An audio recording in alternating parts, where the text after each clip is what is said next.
आपल्या घरासाठी आकर्षक दर्जेदार sliding windows, French folding windows, WC windows बसवायच्यात? तर मग यासाठी नाशिक मध्ये एकमेव आणि अद्वितीय असे एकच नाव, शिवाय एंटरप्राइजेस।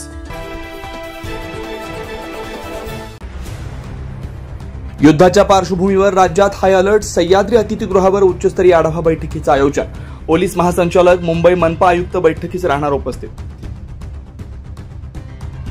भारत पाकिस्तान युद्धाच्या पार्श्वभूमीवर महाराष्ट्रात देखील हाय अलर्ट जारी करण्यात आलाय। मुख्यमंत्री देवेंद्र फडणवीस यांनी उच्चस्तरीय आढावा बैठक बोलावली आहे। आज सह्याद्री अतिथीगृहावर या उच्चस्तरीय आढावा बैठकीचं आयोजन करण्यात आलंय। महाराष्ट्रातील सुरक्षेच्या दृष्टीने या बैठकीचं आयोजन करण्यात आलंय। आज दुपारपर्यंत ही आढावा बैठक पार पडणार आहे। या बैठकीसाठी राज्याचे पोलीस महासंचालक, मुंबई पोलीस आयुक्त यांच्यासह काही महत्त्वाच्या विभागाचे अधिकारी देखील उपस्थित राहणार आहेत। मुंबई शहर ही देशाची आर्थिक राजधानी म्हणून ओळखली जाते।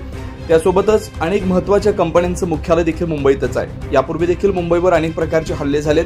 या अनुषंगाने मुंबईसह राज्यातील कायदा सुव्यवस्था आणि सुरक्षेच्या दृष्टीने नेमकं काय उपाययोजना आहे, कशा प्रकारची परिस्थिती आहे, याचा आढावा या बैठकीत मुख्यमंत्र्यांकडून घेतला जाऊ शकतो। त्यामुळे या बैठकीकडे संपूर्ण राज्याचं लक्ष लागून आहे। 9 न्यूज महाराष्ट्र ब्युरो, नाशिक।